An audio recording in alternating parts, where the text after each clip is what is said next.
یہ واقعہ ایک سعودی نوجوان کا ہے۔ یہ اپنی زندگی سے مطمئن نہیں تھا۔ اس کی تنخواہ صرف 4,000 ریال تھی۔ شادی شدہ ہونے کی وجہ سے اس کے اخراجات اس کی تنخواہ سے کہیں زیادہ تھے۔ مہینہ ختم ہونے سے پہلے ہی اس کی تنخواہ ختم ہو جاتی اور اسے قرضہ لینا پڑتا۔ یوں وہ آہستہ آہستہ قرضوں کے دلدل میں ڈوبتا جا رہا تھا اور اس کا یقین بنتا جا رہا تھا کہ اب اس کی زندگی اسی حال میں ہی گزرے گی۔ باوجود یہ کہ اس کی بیوی اس کے مادی حالات کا خیال کرتی، لیکن قرضوں کے بوجھ میں تو سانس لینا بھی دشوار ہوتا ہے۔ ایک دن وہ اپنے دوستوں میں مجلس میں گیا۔ وہاں اس دن ایک ایسا دوست بھی موجود تھا جو صاحب رائے آدمی تھا، اور اس نوجوان کا کہنا تھا کہ میں اپنے اس دوست کے مشوروں کو قدر کی نگاہ سے دیکھتا تھا۔ کہنے لگا، میں نے اسے باتوں باتوں میں اپنی کہانی سنائی اور اپنی مشکلات اس کے سامنے رکھ دیں۔ اس نے میری بات سنی اور کہا کہ میری رائے یہ ہے کہ تم اپنی تنخواہ میں سے کچھ حصہ صدقہ کے لیے مختص کرو۔ اس سعودی نوجوان نے حیرت سے کہا، جناب مجھے گھر کے خرچے پورے کرنے کے لیے قرضے لینے پڑتے ہیں اور آپ صدقہ نکالنے کا کہہ رہے ہیں۔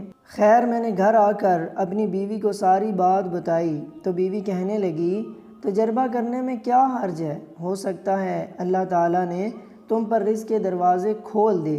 کہتا ہے میں نے ماہانہ 4,000 ریال میں سے 30 ریال صدقہ کے لیے مختص کرنے کا ارادہ کیا اور مہینے کے آخر میں اسے ادا کرنا شروع کر دیا۔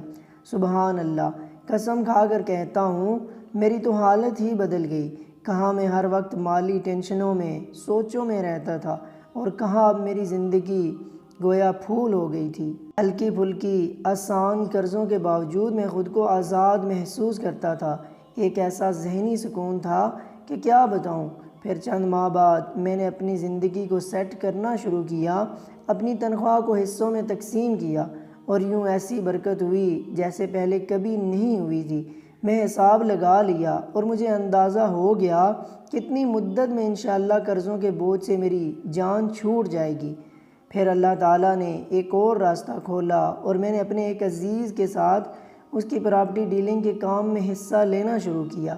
میں اسے گاہک لا کر دیتا اور اس پر مجھے مناسب پرافٹ حاصل ہوتا۔ الحمدللہ میں جب بھی کسی گاہک کے پاس جاتا وہ مجھے کسی دوسرے تک رہنمائی ضرور کرتا۔ میں یہاں پر بھی وہی عمل دہراتا کہ مجھے جب بھی پرافٹ ملتا میں اس میں سے اللہ کے لیے صدقہ ضرور نکالتا۔ اللہ کی قسم صدقہ کیا ہے کوئی نہیں جانتا سوائے اس کے جس نے آزمایا ہو۔ صدقہ کرو اور صبر سے چلو، اللہ کے فضل سے خیر و برکتیں اپنی آنکھوں سے برستے دیکھو گے۔ اللہ تعالی ہمیں صدقات و خیرات کرنے کی توفیق عطا فرمائے، آمین ثم آمین۔